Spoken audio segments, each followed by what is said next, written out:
terminaba una reunión, un culto evangelístico. Cada una de las personas se iba contento, algunos habían recibido a Cristo y podían haber degustado de la palabra de Dios. Muchos hombres saludaban, muchas personas se iban de ese lugar de la mejor manera, pero se me acercó un hombre que no lo había visto nunca, pero sin embargo él habló directamente y me dijo: ¿sabe? Entendí todo, entiendo del plan de Dios, entiendo de lo que hizo Jesús, entiendo absolutamente todo, pero ¿sabe qué? Yo maté a un hombre y aunque fui y pagué mi culpa, todavía esa carga la tengo en mi vida. Amigo, imagínese lo que fue escuchar eso para mí. Un hombre que le había quitado la vida a otro, y así iba su vida, por más que la justicia del hombre le dictaminó tanto tiempo de prisión, el perdón nunca había llegado a su vida. Quizás para muchos, sin ser este justamente el motivo de su alejamiento, de pensar que las cosas de Dios no son para él, que las cosas de Dios son para otro tipo de persona, ¿sabe? Hoy queremos hablar de aquello que no comprendemos. Quizás muchas veces pudimos haber herido a una persona, quizás muchas veces pudimos haber emocionalmente golpeado a alguien, pero ¿alguna vez recibiste el perdón de aquel que fue herido? ¿Alguna vez aquella persona que tú agrediste de una forma física o de una forma emocional te perdonó?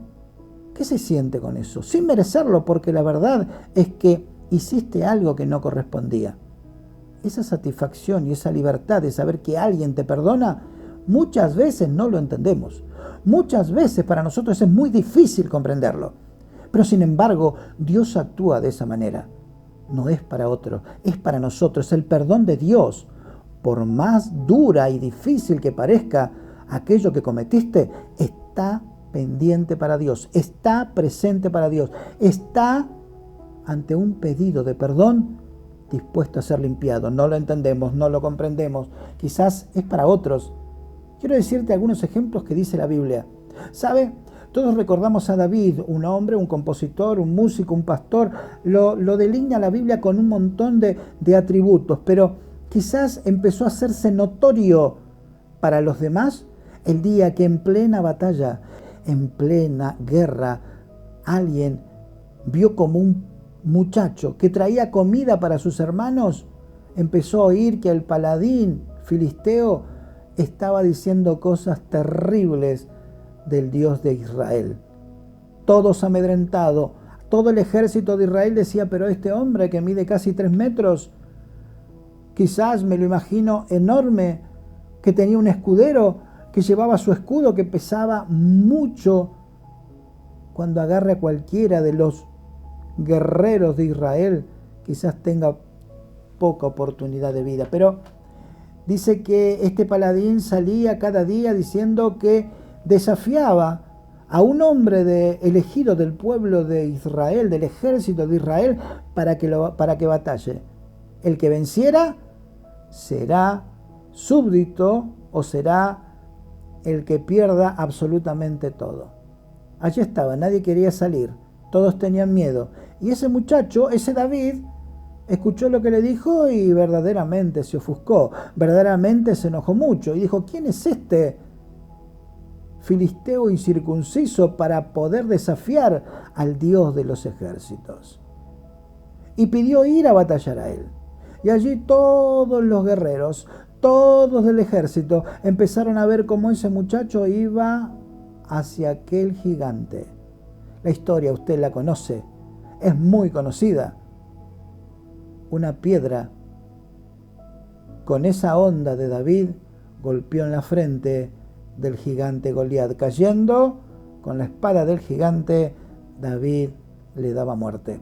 Allí ese hombre empezó a engrandecerse en el pueblo. Empezó a decirle: ¿quién es este David que nos ha entregado la victoria, que pudimos vencer cuando teníamos miedo? Él empezó a transitar un camino que nadie se animó a hacerlo. Allí estaba David con lo mejor que tenía, que era el amor para con Dios. Estaba allí y empezó a engrandecerse, empezó a hacerse importante en el pueblo, a tal punto que el rey Saúl empezó a tenerle envidia. Lo corrió, lo persiguió, pero luego tuvo que bajar, tuvo que admitir que el elegido ya no era Saúl, sino David, para ser ni más ni menos que el rey de Israel. Y así siguió escalando, y así siguió batallando, y así siguió dándole Dios la oportunidad de vencer en el nombre de Jehová, Dios de los ejércitos. Fue famoso, fue grande, fue imponente, a tal punto que pudo traer el arca del pacto, algo que no podía tener en ese tiempo el pueblo de Israel. Lo trajo de aquel lugar donde estaba como prisionero, como tesoro de guerra, lo trajo otra vez. Imagínense lo que fue para el pueblo. ¿Quién más grande como este David? Y así seguía su vida. ¿Quién como David? Pero sabe, una vez cuando los reyes salían a la guerra, dice la palabra, él se quedó. Y cuando se quedó, por no ir a batallar, empezó a mirar por su terrado, por su terraza, y empezó a ver cosas que no le convino. Empezó a ver una joven y de pronto, como era el rey, terminó cayendo. En vez de guerrear, en vez de servir a Dios, terminó cayendo, pecando y perdiendo la gracia divina. Cuando se dio cuenta que había hecho una falta, para tapar una falta hay que hacerlo con una falta más grande. Entonces lo que decidió este David, estamos hablando aquel que Dios levantó en un tiempo muy especial, termina planeando la muerte del esposo de esta mujer, de Betsabé, a Urías Eteo, y lo manda a las primeras filas, a tal punto que termina muriendo. Pero, ¿sabe qué? Uno se pone a pensar cómo puede ser que alguien, y después lo vemos en la palabra, que cuando se descubre su pecado, haya dicho: contra ti solo he pecado. No le importaba nada más. No le importaba que iba a perder su altura, no iba a perder su lugar, no iba a perder el reinado, no iba a perder todo lo que de pronto había sido algo notorio, porque sabía que se lo dio Dios, pero no le importaba, únicamente pedía el perdón. En el Salmo 51 vemos un arrepentimiento de David para con Dios, y cuando hay arrepentimiento, Dios perdona. Llegó a decir Pablo en una de sus cartas que David fue un hombre conforme al corazón de Dios. ¿Cómo puede ser que un hombre que pecó, cómo puede ser un hombre que de pronto estuvo de acuerdo con que muera otra persona, puede ser alguien en el cual Dios pueda verse reflejado? Amado, ¿sabe lo que dice la palabra en el Salmo número 32? Vamos a leerlo. Bienaventurado, dice el versículo número 1, aquel cuya transgresión ha sido perdonada y cubierto su pecado. Bienaventurado el hombre a quien Jehová no culpa de iniquidad y en cuyo espíritu no hay engaño. Qué tremendo saber que nos dice felices, bienaventurados, gozosos de aquel al cual Dios le limpió. ¿Merecido? No, no merecemos nada de Dios. Pero sin embargo Él, cuando ve una persona que verdaderamente se arrepiente, Dios le da una segunda oportunidad. Dios le entrega una segunda oportunidad. Tenemos un Pablo, un perseguidor, un estudioso de la palabra. Una persona que se había encaprichado de alguna manera por todo lo que él había sido en su vida. Él era, conforme lo dice la palabra, fariseo de fariseos, estudiosos de los más grandes. Se había educado a los pies de Gamaliel. Él sabía lo que era Dios, por lo menos en la teoría, en aquello que había aprendido. Y de pronto sale algunos diciendo que ha venido el Maestro, ha venido el ungido, ha venido el libertador del pueblo de Israel, ha venido Jesús. Y entonces él, con todo lo que había aprendido y con todo lo que él se imaginó que iba a ser el retorno o el Mesías para el pueblo de Israel, empezó a perseguir a esos cristianos. Iba con cartas para darle autoridad a él de si encontraba a un cristiano ponerlo en la cárcel. Y simbolizaba el ponerlo en la cárcel no solamente eso, sino morir para aquellos cristianos.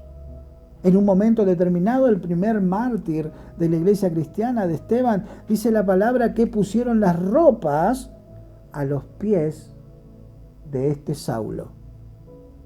Un Saulo perseguidor, un Saulo que estaba de acuerdo con que mueran los cristianos. ¿Puede Dios perdonar a una persona así?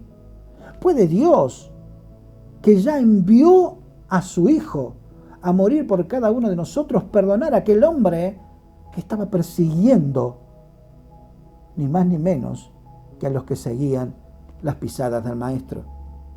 ¿Puede haber un perdón para ello? Dios se encargó de esto. Y sabe que llegó estas ansias de poner cristianos en la cárcel, iba directamente a Damasco. Iba con su caballo, iba con sus acompañantes, iba directamente a seguir con este trabajo que se había autoimpuesto, perseguir a los cristianos y meterlos en la cárcel. Y Jesús salió al encuentro, lo derribó del caballo. Saulo, Saulo, ¿por qué me persigues?, le preguntó Dios. Aquel al cual había perseguido estaba frente a frente de él. Se manifestó en un torbellino, se manifestó en una luz que lo cegó. Las palabras de este Saulo fueron: Maestro, ¿qué quieres que haga? Dios perdonó a aquel varón. Dios perdonó por más que persiguió a su iglesia, por más que de pronto no quería que haya cristianos en ningún lado, le perdonó. Qué grato es saber esto. David, el más grande, y sin embargo un día se equivocó, se arrepintió y Dios lo limpió. Saulo, perseguidor de la iglesia, se arrepintió, Dios perdonó. Tenemos otro, un Pedro al cual de pronto su vida era únicamente pescar. Allí se ganaba la vida y el sustento para su casa, su familia, y allí iba, sin más que pensar que únicamente el mar podía dar el sustento. No le importaba salir en la noche a buscar el fruto de este mar que le daba el sustento. Pero un día Jesús se encuentra con él. Se encuentra con él y dice: a partir de ahora vas a ser pescador de hombres. Y le siguió. Le siguió con el hermano. Y fueron allí, atrás, escuchando las enseñanzas del Maestro, viendo cosas tremendas, viendo milagros, viendo cosas que ocurrían en el lugar donde estaba Jesús.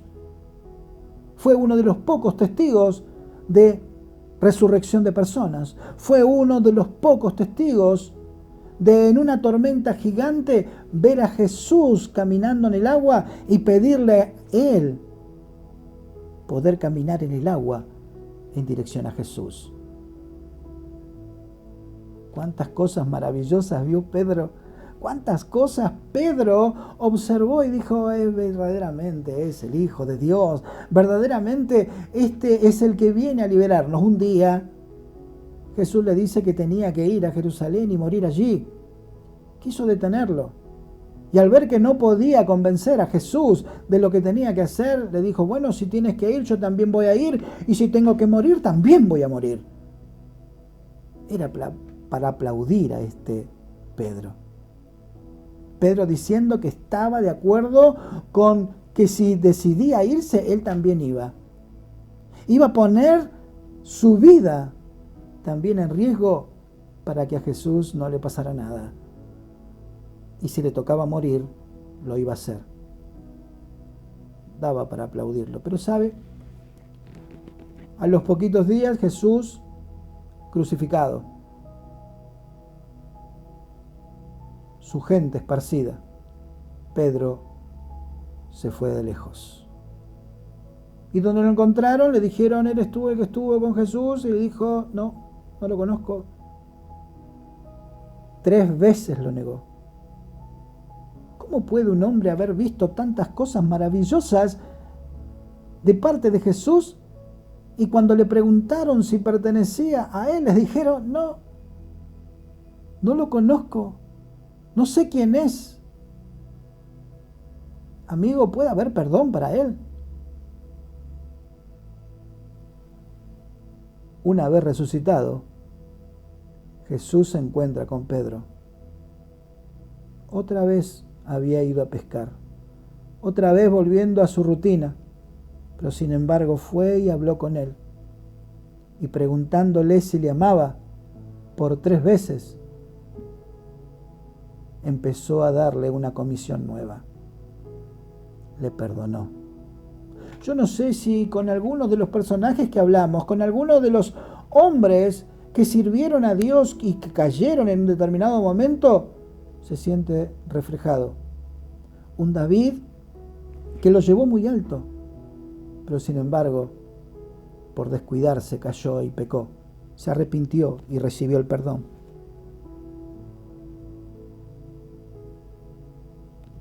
Un Pablo que persiguió, estuvo de acuerdo con la muerte de cada uno de los cristianos. Un día Dios le dio una oportunidad nueva, le perdonó. Un Pedro que después de haber visto cosas maravillosas, le terminó negando. Hay una nueva oportunidad para cada uno que se arrepiente. Quizás estés lejos, quizás te sientes que lo que te pasó o lo que hiciste no tiene perdón, pero únicamente lo puede dar Dios. Bienaventurado aquel al cual Dios borró, quitó, limpió la transgresión. Gózate porque Dios perdonó tu pecado. Habrá quizás alguna consecuencia, es probable, pero lo importante es que la mochila de carga, de peso, aquello que no te deja vivir en paz, puedas dejar que Dios la quite. Aceptando a Jesús, aceptando su sacrificio, aceptando una nueva oportunidad, Él te la da. Prepárate, acepta a Cristo, segunda oportunidad. Dios te bendiga.